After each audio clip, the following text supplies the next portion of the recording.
Welcome to The Other Side, where we take a ride each week and discuss our guests' personal journey, their hard work, sacrifice, struggles and failures, along with their passion, dedication, and determination. This is The Other Side. This week, we have a wonderful, beautiful artist. She's going to talk about her work and her art. Without any further ado, let's take a ride with Dots.One. Hello, everybody. Welcome to The Other Side. We are very excited today. We got an artist in the house, Chris. Welcome. Is Jackie correct? Jackie, All or right. Jacqueline, yes. Well, welcome to the show, and we're looking forward to it. Jackie Alvarez, better known as Dots.One. Dots.One, yes. How you doing? Good, how are you? Great. Thank you for being here. Of course. This is amazing. This is a different environment for me, so this is pretty cool. Well, especially in your community, they know you as an artist. Yeah. But let's start at the beginning. Where were you born? I was born in San Diego, and I was born and raised in Chula Vista. So I'm a South Bay kid. Nice. Yeah. Nice. So how was that? It was fun. Honestly, it's diverse. There's a lot of different cultures, people, different experiences that I've learned, good and bad. So it's definitely shaped my upbringing and everything. So it's been a blessing, to be honest. I've moved out of Chula Vista and actually moved back to Chula Vista. So nice. So you gotta always go back. Yeah. You gravitate. Oh yeah, gravitate towards definitely. It. So growing up, brothers, sisters. I have a little sister. She's 3 years younger than me, and she's a musician. Wow. So yeah, we're pretty artistic. My mom does art too. She's like a crafter. She makes like floral coronas for like Day of the Dead. Really? My tia is a seamstress, and so was my nana. Oh, so wow. Creativity is definitely in our family and in my blood. So. Right. What did your dad do, or what does he do? My dad was a photographer as well. So I mean. Wow. So artistic. Yeah, definitely right. artistic. He used to draw and stuff too. So, yeah, but. So, I mean, you were surrounded by, artists and stuff. Definitely. As a kid, did you right away gravitate towards that, or were you just like a normal kid and like, oh, that's kind of what they do? As a kid, to be honest, I played sports. So I played softball pretty much since I was 7 till about 21-ish. Really? Yeah, I went all the way from being like little kid travel ball to going to college. So I played 2 years in college. Yeah. Really? Mm-hmm. So how'd you get started in that? Like my dad. Really? Yeah, Was my dad kind of just was like, hey, we're going to practice. And I was like, practice for what? And I had no idea. I didn't even have a glove, no cleats or nothing. And then all of a sudden he was like, I stun. And I was like, okay. So I went to practice, and then it was like season after season. And then he was coaching me. And then, yeah, I just escalated. I mean, starting off, I was kind of like, what am I doing here? You know what I mean? Like, right. I don't know what I'm doing. So before then, you didn't follow baseball, or? I mean, I followed the U.S. Olympic team. Uh-huh. So, I mean, Jenny Finch was definitely like one of my inspirations on the field. Kat Osterman, they're pitchers, number one. So that's basically where I took forward. It was in pitching. So I think I played about 2-3 years before I actually started being like, hey, I want to do that instead. You know what I mean? So when you started, what were you doing? I started off playing third base. So wow, that's hard because you get a lot of grounders. Oh, definitely. Yeah, my shins are beautiful. So I started off on third, and then I really wanted to be on the mound. So I started learning slowly, and then just learning from the girls here and there. And then my coach basically seen me wanting to try it. So he was like, hey, let's try it. So I went for it, and then slowly but surely as the years progressed, because I was playing all year round, literally winter, summer, in between travel ball and everything. So is that right? Because I'm not that familiar with softball. Mm-hmm. So you guys, it's year round. Yeah, year round. You can play year round if right. you choose There's to. Different leagues and different leagues and stuff. So in between winter and summer ball, there's like travel ball.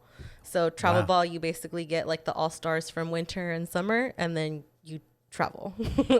Really? Yeah. And wow, to me, like That's hard to year round. And did you like it that much, or was it? It was a struggle for sure. I mean, there was other girls that were way better than me, so it was definitely, it was a struggle, definitely, because I wasn't hitting as good as them, and then I wasn't, like, my fielding wasn't as good, and like the first couple of years I didn't have glasses, so I was like swinging and missing, and I was just like, what the heck, why can't I see? So then my dad was like, let's go get you some glasses. And then the next year I came back and I was hitting everything, and I was like, oh shit, this is a whole new ball game. So Everything's in HD. oh my god, it was crazy. Yeah, so it was definitely it upped my game. So being able to see was basically a blessing. So Hey, so your dad must have been a big fan, because it's not easy to, the logistics, the everything to prepare, to the travel, the gas, the time. yeah. Oh yeah. Wow. Yeah, definitely. And then it was two of us. So me and my sister played. Yeah. So But you guys played like in the same team or a different team? no. So she was a division younger than me. So that's even tougher then. It was even tougher. I mean, I am so blessed with both my parents, because they definitely took time to be like, okay, you're going to take that one. You're going to take that one. We'll regroup somewhere, whatever it may be. So yeah, it was pretty interesting. But even then, that's props to your dad. Because wouldn't you want to like take a break? Like, it's a travel ball. Nah, let's skip that one. It was fun though. Yeah, it was definitely fun. I'm blessed that he, I guess, at first forced me, but then kind of pushed me and gave me that confidence to go ahead and be like, oh, hey, let's try out for this team, or let's go, like, why not? Let's go to Vegas. Like, okay, let's go to Vegas in the middle of December because it's cold out there. You know what I mean? Like, let's go play softball. Like, okay, sure. Now, your transition, because for a third baseman, obviously you had a little bit of a cannon, because to make those throws. Yeah. And so that, was it an easy transition to? Yeah. I mean, when I first started it, I started at third, and then pitching, I always went back. I always went back and forth. So if I wasn't on the mound, I was on third. Right. Yeah. So I know there's like fast pitching, right? And then there's the other one that you just kind of. Yeah. Were you doing both, or it's just fast? Wow. Yeah. That's got to be like totally different though in form, like from when you're throwing from third base to first base and fast pitching underhand. Yeah, that's a trip. It's hours and hours and days upon days on practicing. Yeah. So my high school coach, I am blessed for my high school coach.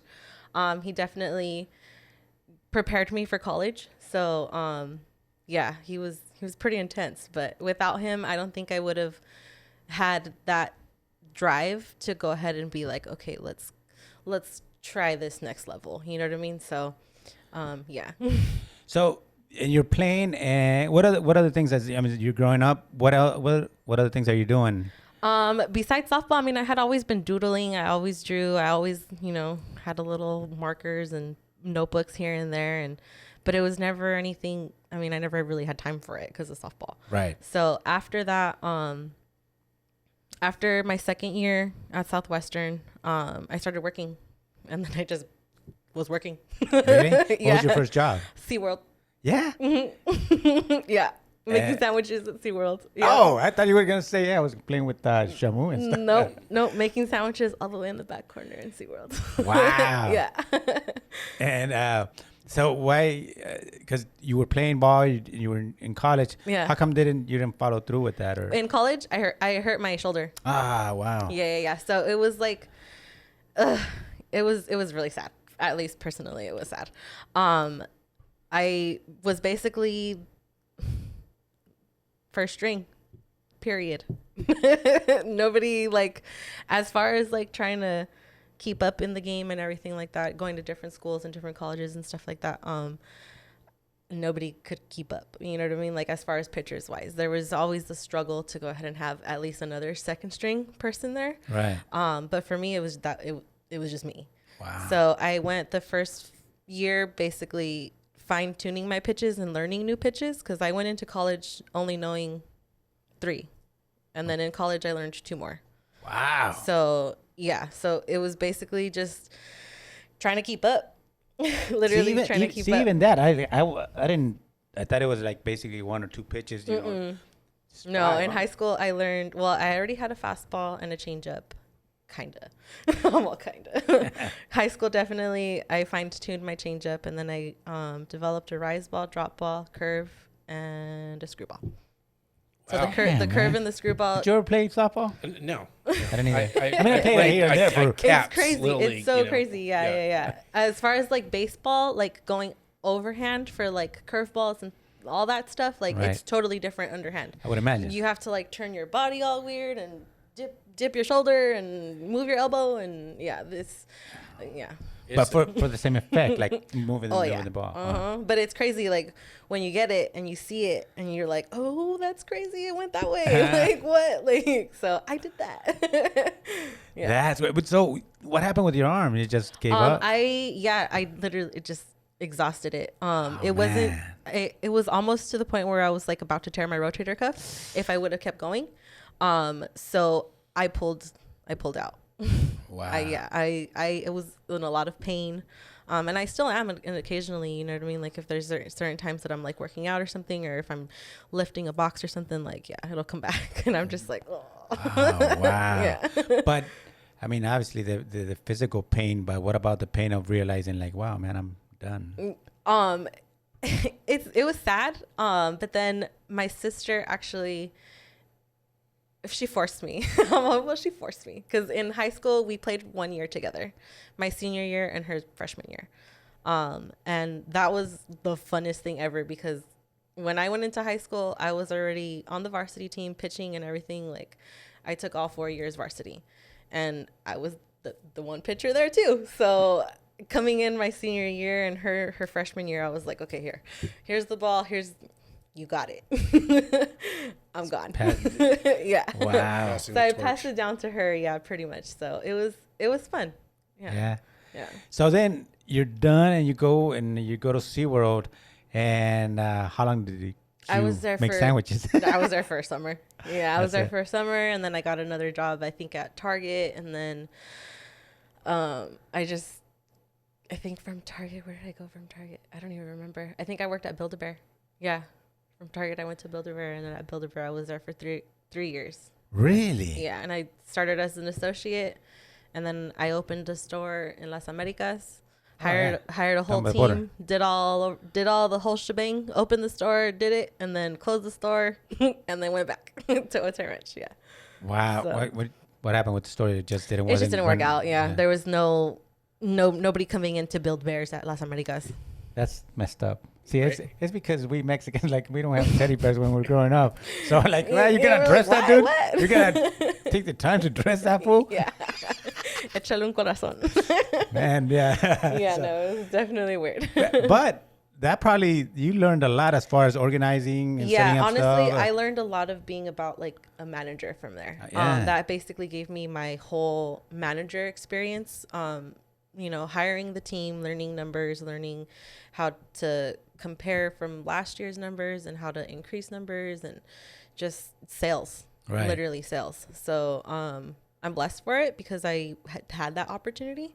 And then from there, it was kind of just, I went into coffee. So yeah. I remember that. So how come you stopped working for Build-A-Bear? For Build-A-Bear, just the going back after we closed from Las Americas, it just kind of. You were over it? Yeah, I was super over it. I was like, I need to do something else right now. So why coffee? So coffee, I was just applying at places. I was like, oh, okay, let's get out of here, and I had like the YMCA in between there, but it was just like very temporarily. And then I found Starbucks, and I was like, I found Starbucks. Okay, cool. So I worked for Starbucks for 5.5 years, almost 6. Wow. Mm-hmm. Yeah. So yeah, but in between those 5 years, I mean, I worked at the Mission, in East Village. Right. And that's where I taught myself latte art. So when I taught myself latte art, it was like, oh, I can apply my art skills to this. Like I can draw on coffee. It was a whole new world. That's where it started at the Mission. Mm-hmm. Wow. So because people, I'm not a coffee guy, but I know that people love their coffee and they get a kick out of the whole thing. Like a barista is like they almost become famous and stuff. Yeah, it's a deal. It's definitely a big time thing. Yeah. For Starbucks, I did a barista championship competition thing or whatever, because I knew how to make coffee. So, But you made it like for something like that. Being that Starbucks is corporate and all that, did you have to go through the steps of like, oh, okay, can I do this? Can I want this idea and all that? Run it by them, make sure they approved it and all that. Mm-hmm. Wow. Very, very, very corporate. I was gonna say, yeah, very structured. Mm-hmm. Right? I'm all. but it's that you got skills from another place and then you brought them to their establishment. So I must have been like, if I was managing you, you're like, hey man, that's cool. Because I'm sure customers start like saying, Oh yeah, and that's one of the reasons why I left. So it was intimidating for my upper superiors. Right. So it was just all because bets. what? Because what do you think? Because you were like, you had ideas, you had vision. I that, and people would come in specifically for me. They wouldn't come in on my days off. They would only come in on my days. You know what I mean? Like, and it was just like I don't know. I don't know. It was just kind of like okay. Is this favoritism? Like, are you guys jealous? Like what? Like what's going on? That's when I don't know about you, but if you're a good manager, you gotta set aside your feelings, right? And just say, look, she's bringing in people. Yeah. At the end of the day, those are my numbers, right? Yeah.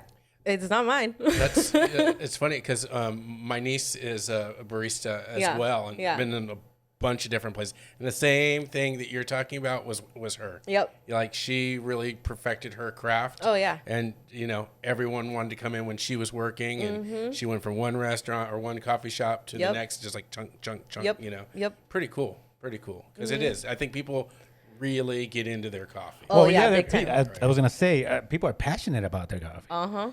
Wow. Definitely passionate. So, why do you smile? Like you remember something? Like people like I miss crazy, it. right? I miss it, but they're freaking crazy. I would never go back to coffee. I would never, unless it's like my coffee shop and I'm doing it my way and I'm doing it how I want to. Then maybe, right? Like that much, maybe, but nah. Yeah. So you said that's kind of like what was great about Starbucks, but at the same time, that's when you started like. Yeah. So, but the thing is, like, because I'm surprised that like most people are artists, and then usually you always had it in you, but you were doing other things. But in a way, it was right there. Right? I was always working towards it. I'm still working towards it. Right. Yeah. No, but even in a way, like Starbucks or at the Mission, and you were. Yeah. It was kind of going hand in hand, right? As far as being creative. Yeah. So what happened after Starbucks? After Starbucks, I went like about a year not working. I was collecting unemployment. Starbucks gave me unemployment, so I was like, okay, I'm just gonna paint and draw and figure out these crystals, because at the time I was learning about all my holistic healing, because that's what I do now. Right. We'll talk about that. So chakra. Yeah, chakras and all that. So I just basically was taking a deep dive into that, and I was fortunate that my man was like, "Do it. I'll work. Don't trip. It's my turn." You know what I mean? Because we always have each other's back in life in general. But he was like, "Take your time. Explore that." No, yeah. But what do you think triggered that? Because like, okay, I'm done with that, and I'm gonna get unemployment. This is like I have some time. It was more. I was trying to figure out what I wanted to do. Yeah, I mean, leaving corporate, especially a corporation like Starbucks, it messed me up mentally. I was like, oh god. How so? Like, I just wasn't sure if I wanted to go back into a corporation, in any corporation out there. You know what I mean? Like, I was like, what do I want to do? Do I want to be a manager? Do I want to, try to own a company? Should I, what are my possibilities here? Right. And I was just trying to figure it out. So, I mean, by then you already, let's say you had a bad taste from corporate, but you had all these skills. Yeah. Right? Yeah. So you could apply them. Yeah, definitely. Somewhere else or for somebody else. Yeah. So I took a year off, and then I was like, all right, let's try looking for a job. And randomly I just Craigslisted, jobs in San Diego. And one of the ones that came up was, do you know about CBD or something like that? And I was like, what is this? And then I looked, and then it was like something about like crystals and like bath and body products. And I was like, okay. So I wrote them. Then they wrote me literally like within an hour.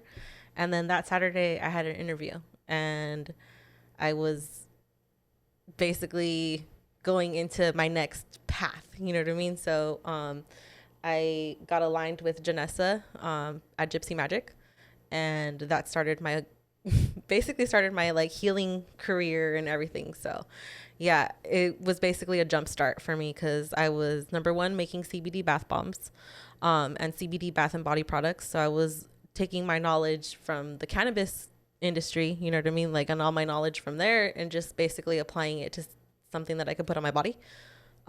So it was definitely a learning curve, but as a little brujita, you know what I mean, like, I'm working with oils, I'm working with crystals, I'm working with all kinds of different like ingredients and herbs, and it was just it was a whole new world. That is funny how life, you know, the path we take, and sometimes what things happen, and so what, like, even on their end, how come they said, hey, yeah, we'll give her a shot, right? What do you think?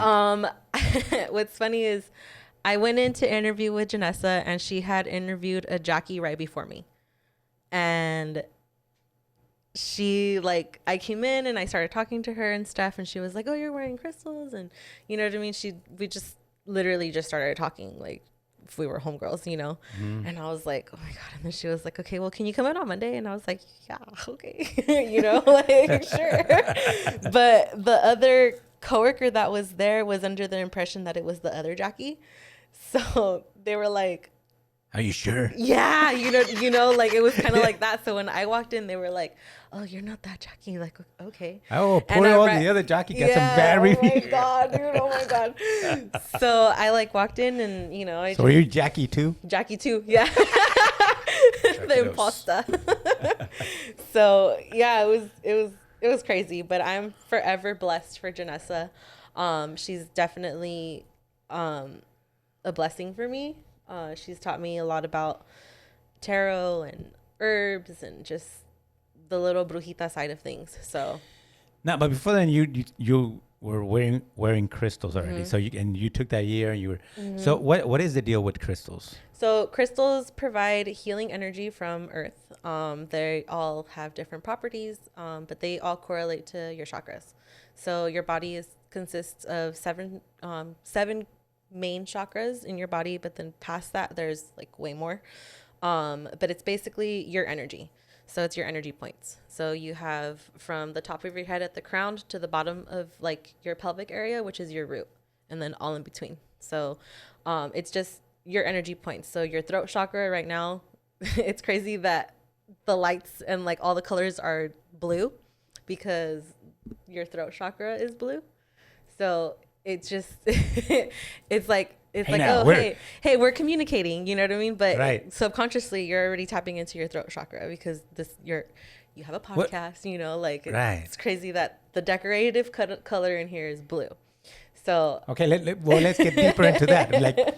Like what does that mean? So with your throat chakra, what you're doing basically essentially is you're activating your throat chakra, and it's basically this is your communication. Okay. It's your expressive. It's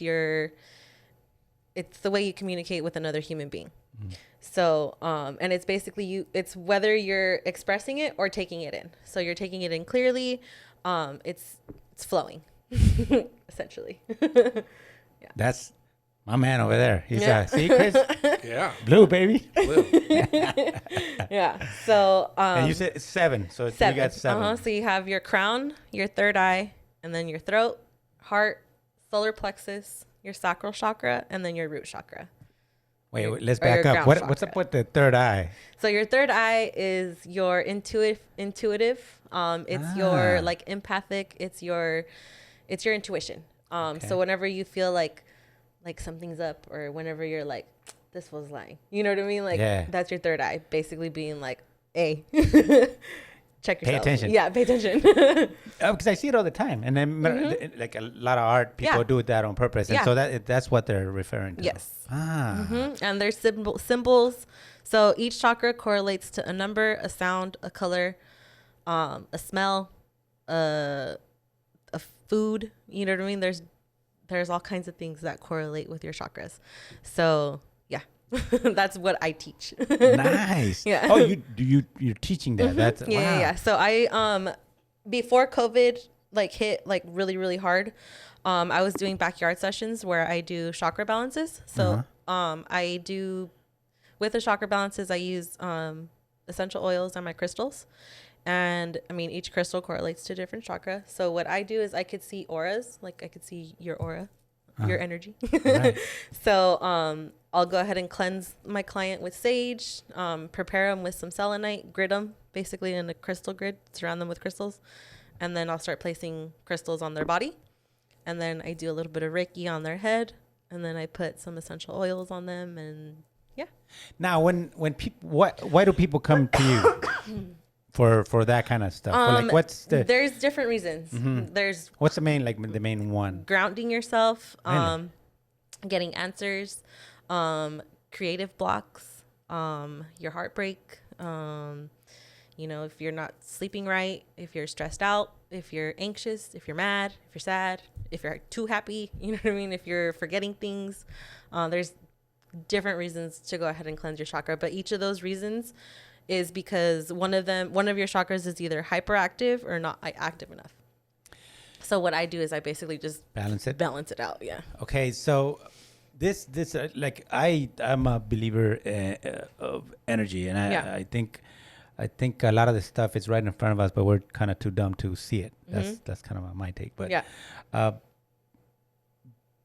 there's gotta be people that kind of like doubt the stuff you do, and you know, like not that it seems like, and I could tell that you could care less, you know, it's to each his own, but but like how do you when you start off any venture or anything, did you think about that, like, you know, what people say or think or do? No. You just went for it. But you know that there's people out there like, you know. Oh yeah, definitely. I mean, my dad, you know what I mean? He's like, oh, vas a pensar con tus brujerías ahora? You know what I mean? Like, because he'll know I have sessions or something, you know, that day, you know, or he'll be like, like if I'm in a bad mood or if I give him like attitude at home, he's like, go sage yourself. You're in a bad mood. And I'm like, fuck. So that's awesome. That's classic. With my kids, man, I like your dad because he turned it around. But with my kids, I like sometimes they're looking for stuff like, hey, have you seen my tennis shoes? I always, are they mine? Yeah. Are they mine? You know, and so it's great, right? But sometimes when I'm looking for stuff, hey, have you guys seen my bag? And they're like, is it mine? Like, God damn it, man. Get what you give. Right. Exactly. So that's funny. They're like, oh, you're in a bad mood. All right, go do it. Yeah. Or my mom will be like, oh, my head hurts. Give me a crystal. And I'm like, Mom. Come on, you guys. So, yeah, I mean, it's not necessarily that I thought about that before going in because my family's hardcore. So, right. I mean, I just did it. Do it. Yeah. Now, you took that year, you learned, and then you have this person that has helped you.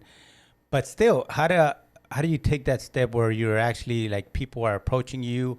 It's like anything. I mean, let's say it's a business. Yeah. You know, how do you open the doors and how do you make people comfortable enough to say, hey, you know, can you do this for me? Yeah. So for the year that I was with Gypsy Magic, I curated a street fair.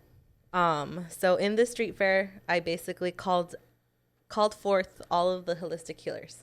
So aside from that, side note, hang on, backtrack. Okay. So I do a lot of pop-up events. I do vending for my artwork and stuff like that before COVID. So right. I like street fairs and stuff like that. Yeah. You do your little stand. My little stand and my canopy, and I'm there all day selling my art. You know, so I started there, and then I basically curated a show for Gypsy Magic called Starfest, and that was my baby. And I called forth all the holistic healers, and you know, Reiki healers and tarot readers and everything for the event. And I had over 25 vendors that showed up. Wow! So we basically took over El Cajon Boulevard from one block to the other. And yeah, I had a whole festival, music, DJs, and everything. Wow. Yeah. So it was pretty cool to be able to make something in the community. And then after that, it was basically like where I grew, you know what I mean? So yeah, I mean, at that point, plus I would imagine like people come in and that community and all these people are coming and then basically you're saying, oh, she's a shot caller, then that gives you a lot of credibility, right? Yeah. Wow. So it was definitely like, okay, this is what you're doing now.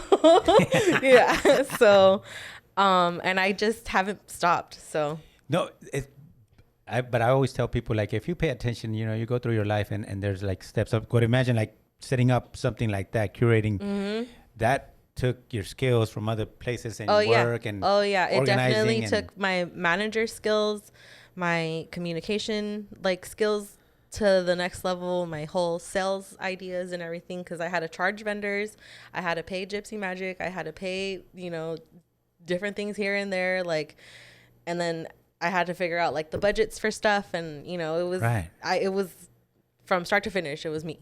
So it was really cool. Janessa let me take full responsibility. She was like, you just use the space. No micromanaging. Huh? Yeah. So, and I mean, I would ask her for help and she would help me. And yeah, it was a team effort, but it was my call. And then was that probably before, I don't know if that event or before that, the light goes on and says, oh, wow, this is what I want to do. Honestly, the day of. Yeah, the day of seeing everybody, it was very, very, very stressful. I'm not gonna lie. Were you afraid that not a lot of people would show up? Yeah. Yeah. Oh yeah.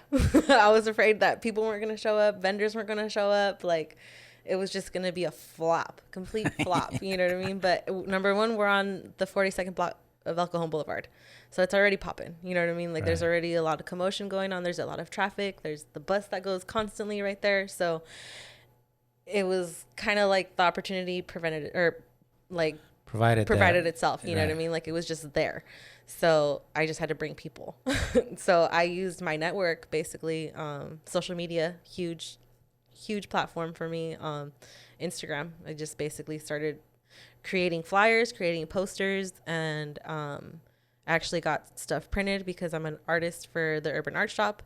So they're my printers. So I had that happening. They printed big flyers for me, and I had all the businesses on El Cajon Boulevard put them up on their windows. Wow. Now for that, you go knocking on doors and telling the business owners, hey, do you mind if I... Okay.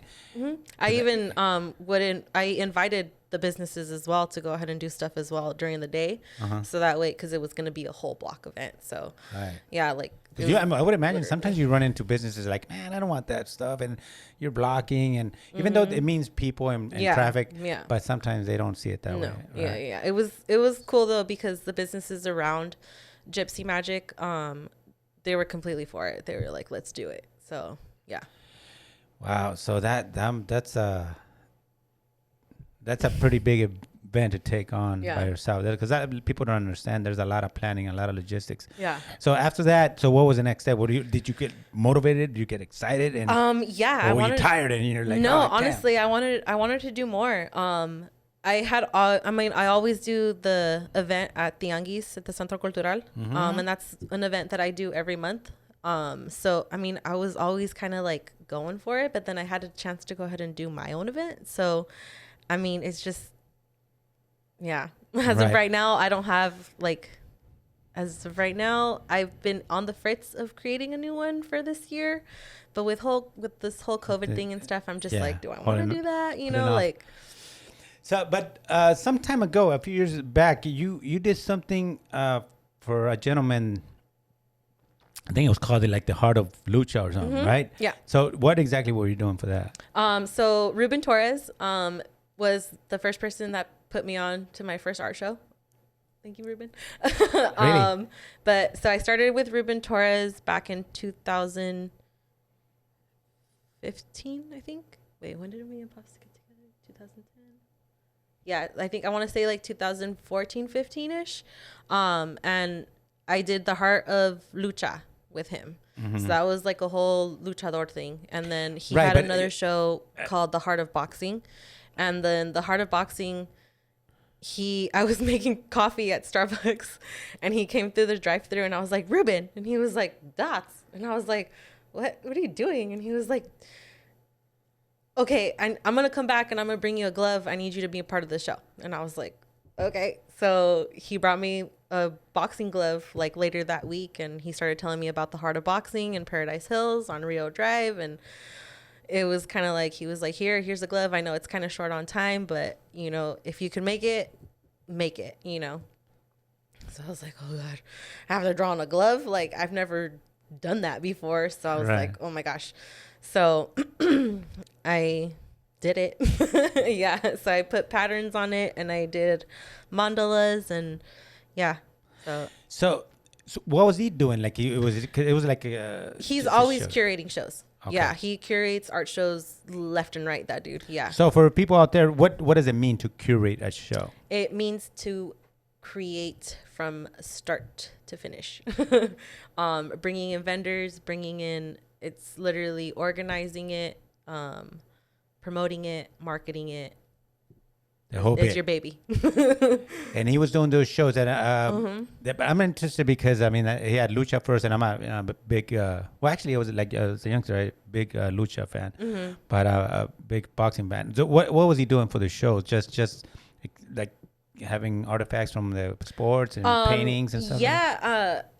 For the Heart of Lucha, he had like actual luchadores there. Like, he had a whole little fight going.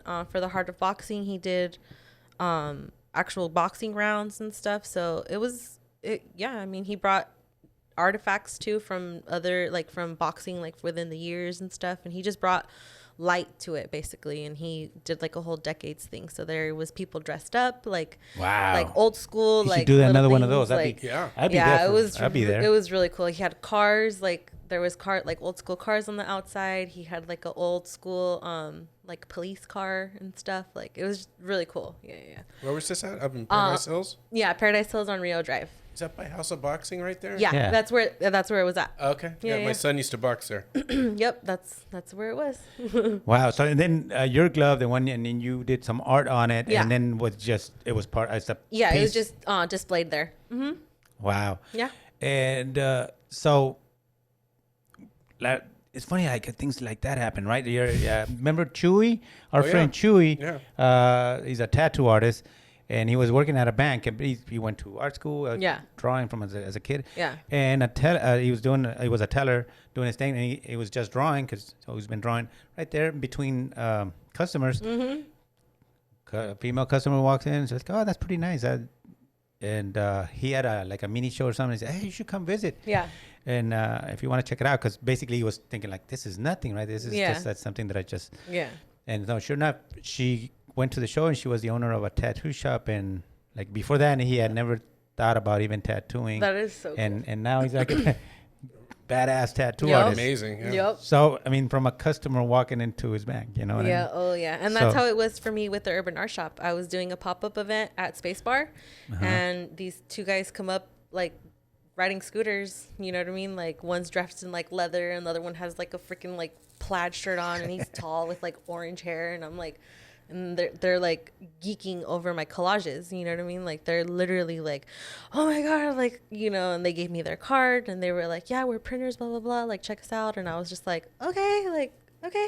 And then I checked them out, and I was like, oh my God, they're freaking cool. Like, whoa, like, you know, I was like all on Instagram, like, what the heck? And then a couple of years later, I'm like part of their collective. And then flash forward to this year, I'm working there. So. Wow. Yeah. Funny thing. Yeah, it's crazy. It's a blessing, to be honest.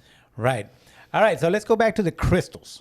So what attracted you to the crystals and to start, looking into that and learning? And So I've always collected rocks, like always. Like, really, as a little kid? Since I was a little kid, I would like, you know, when little girls have like their little purses and stuff, and they have like little papers and quién sabe qué tienen adentro. I had rocks, literally, from like outside and from the neighbor's yard and from over here. And I'm just like, that's pretty. You know what I mean? Like, your probably neighbor's like, oh, here she comes again. Yeah. What the hell? Where's my rocks?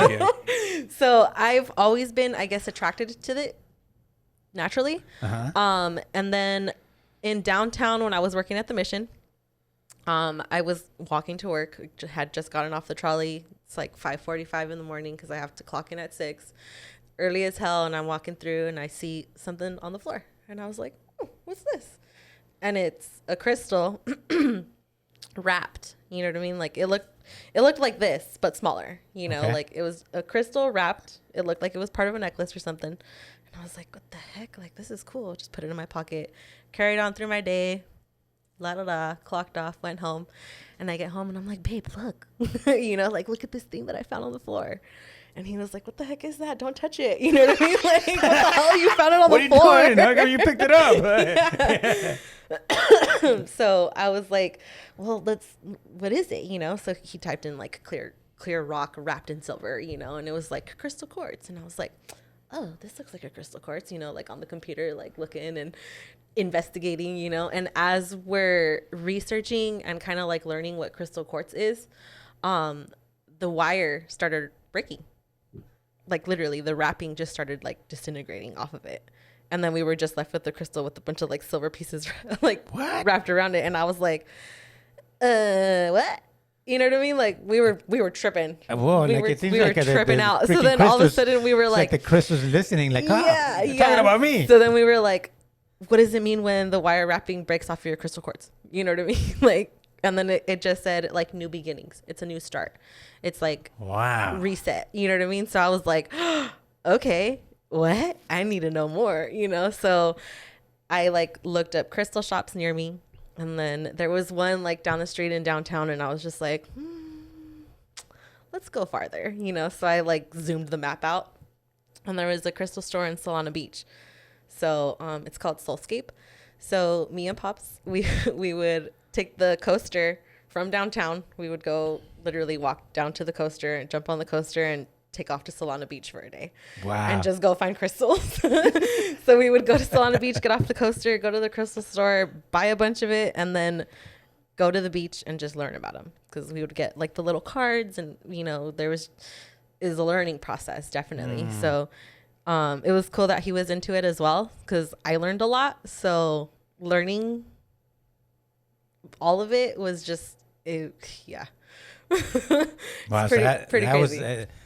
That was the beginning of your that was journey basically the beginning of my journey. And then let's see, like 3 years after finding the crystal quartz and basically collecting a bunch of crystals, because at this point I went from like a little bowl to like a bigger tray to like a little thing, and then to like the whole like top of my dressers like filled with crystals, and they're all like color coordinated in their chakras, and I got all my crystal quartz in one point, and I got like all like my obsidian on another one, and all my selenite throughout, you know. And I'm just like, okay, but what do you guys do? Why do I have you? You know what I mean? Like I had no idea like what I was doing, you know.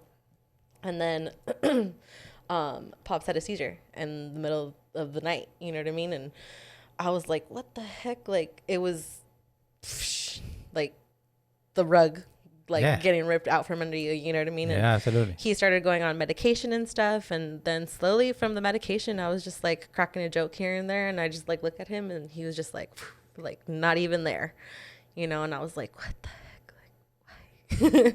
So then I knew that amethyst was good for your crown chakra. So I was at this point I was like a girl on a mission, you know what I mean? Like, okay, what can I do here to get him off of prescriptions? So I started learning about your crown chakra and how, like, if you're stressed out or if you're eating like bad or if you're not sleeping right, if you're drinking too much caffeine, like it all affects your brain. Everything affects your brain. So a couple months passed, and then he had another seizure at night. So I used a couple of crystals on him, you know what I mean? Like while he was having his seizure. Right. And then, sorry. And then it was kind of like, okay, well, I'm learning, you know what I mean? Because it kind of slowed it down, made him react a little bit differently, you know? So from there, I turned to CBD and I turned to holistic healing. You know what I mean? Like I was like, okay, I have all of you guys here. There's a reason why you're here. There's a reason why I've been collecting you. Let's get to work. And yeah, it's just been work. It's been fun. At least with my crystals and their journey, at least helping my tribe. It's crazy. Yeah. Yeah. Yeah. Mm-hmm. On my birthday a couple of years ago, he actually stopped taking medication. He's completely cleared from all of medical, like right. taking prescription pills and stuff. We just use CBD crystals and meditation and energy. I'm one of these. I'm hesitate to put anything into my body like prescription, pills and all that. Mm-hmm. It's really, unless I'm really hurting, but because I always think like if you go again, that's where like I think like the solution and the answers are right in front of us, and it should be more natural instead of all this processed stuff. Because I mean, like with medicine, and obviously there's medication for a reason. But I'm just saying, like for me personally, like I know that if I put something into my body, it's gonna have some type of side effect. Oh yeah, and some obviously it helps you, but if you can avoid it, that's basically the point. If you can avoid it, and for me, I haven't taken no like pharmaceuticals, like even Tylenol, Advil, or ibuprofen or anything like that in years. After college is when I stopped, because in college I relied on them.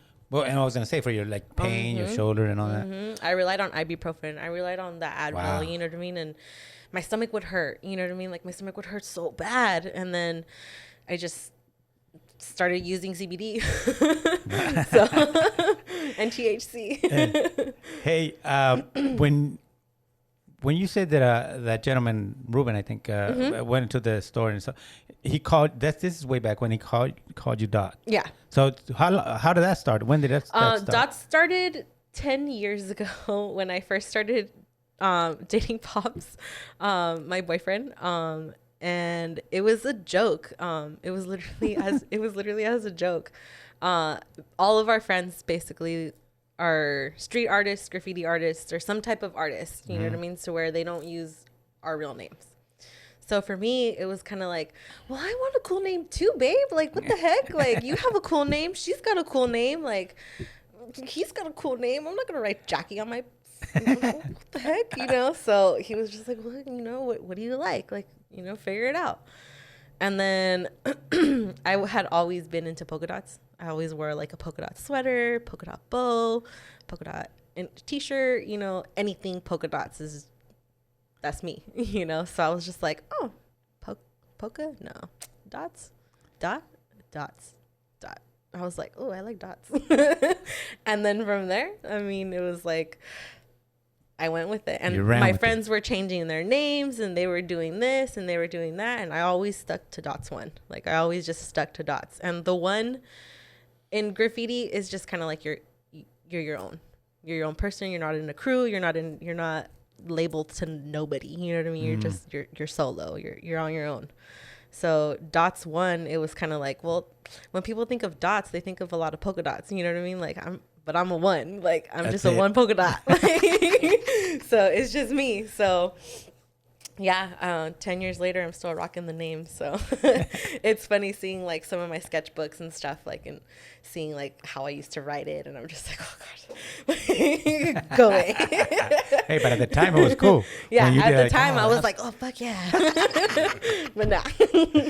Hey, and if I just remembered you were talking about graffiti and artists and stuff like that. That if you're lucky and you're walking downtown San Diego, all of a sudden you see this crazy, beautiful mural. Yes. Yeah. Take a look at it. It's right there. I know. It's amazing. We drove by there the other day and took a shot of it as well. It's so crazy, huh? It's so the artist that actually painted it, her name is Carly Ellie, and I have personally been following her for about 6 years, just because of her art. Right. I did an art show at the Courtyard in downtown, and I seen her eyes. She had like spray painted eyes on like a storage bin.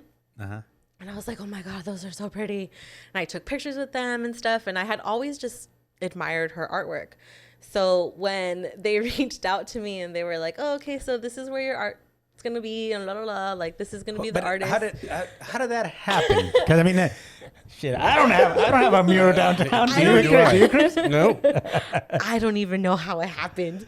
So there was a contest. Estrella Jalisco was hosting a contest on Instagram. Really? And beer. Yeah. Hey, my people. Beer. Hey, we're gonna call him, bro. Yeah. One of these days, we're gonna have the other side up there with that big mural. That's right. So they were hosting a contest, and my homegirl Selena sent me the message. Like, she just forwarded it to me on Instagram. No, like, hey, check this out. No, like, oh yeah, I seen this and I thought of you, or nothing. It was just the post. You know what I mean? So I was like, what the heck? So I clicked on it, and it was like, salud your star, like bringing light to like your community artists and your local stars in your community.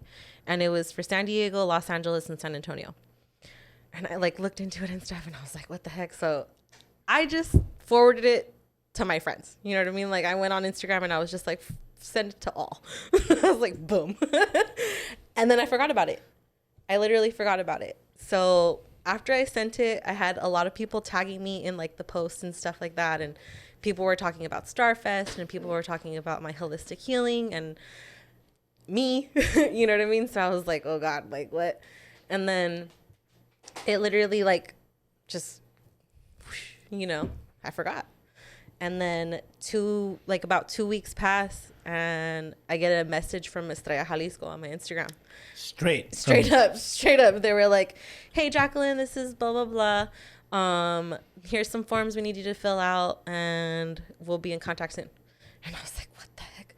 So I looked, and it was like a release. I was gonna say, yeah, release. All like the photograph and all that stuff. So I was just like, what the heck? So I sent it to my homegirl that is like, she knows about like law and all that stuff. So I was just like, hey, is this legit? Like, I don't want to send them my information and it be like not legit, because I've already been like screwed 2 times this year, like with that kind of stuff. So right. I don't want to do it again.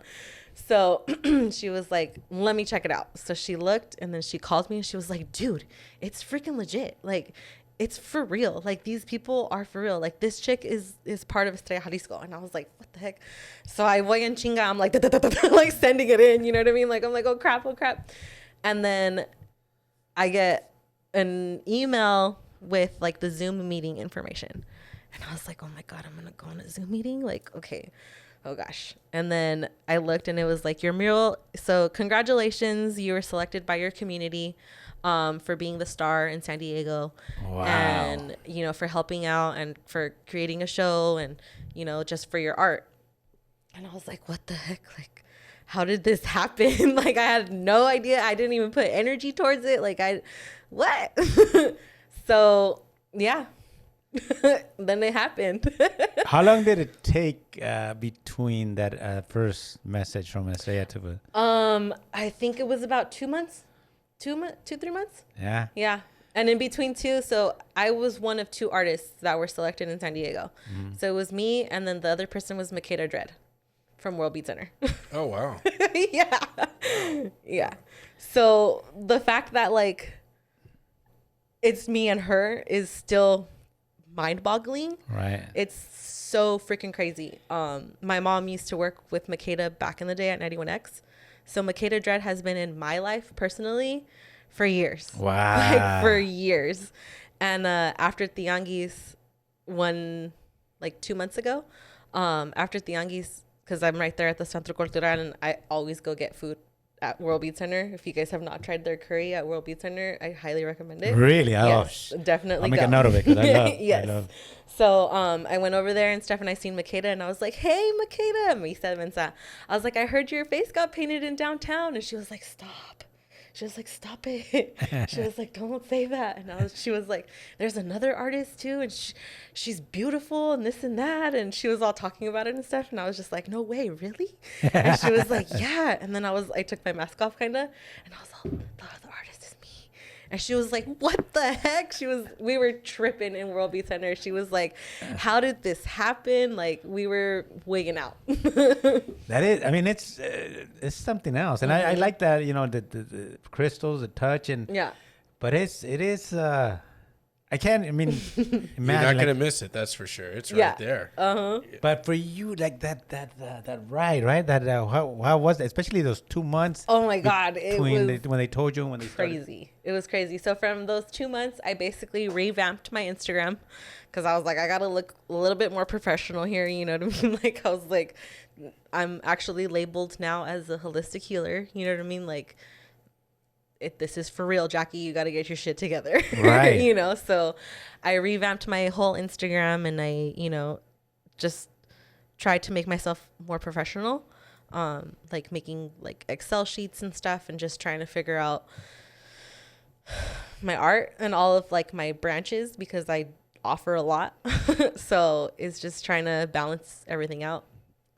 So from then to now, or from when they released it, it was kind of like, okay, this is what you want to do, girl. This is what you're going to do. But talk about a presentation card, man. Like you don't believe me? Look. Yeah. Oh yeah. It's crazy. It still trips me out that's me, that Carly painted it, that she took basically what I do as far as like crystals and auras and put it like all into one. Like the galaxy, like in my hair. I don't know. It's just, yeah, it's like she knew me but didn't. You know what I mean? Like, yeah. And for me, that was like, I was trying so hard not to fangirl on the freaking Zoom meeting. I was like, yeah, and she was just like, oh my God. But I was like, oh, girl. So did she take like the Zoom purpose of the Zoom meeting was to like gather your identity or what you were all about, and she just took notes on that, and this is basically what she came up with. From the Zoom meeting, I gave her my Instagram handle, and I basically just told her, let's talk like personally, you know. So I messaged her, and then from there it was kind of like just talking about things, and she's into crystals and holistic healing as well, and she works with another holistic healer in San Diego named Rachel. So she kind of knew already the aspect and like what I was already kind of doing.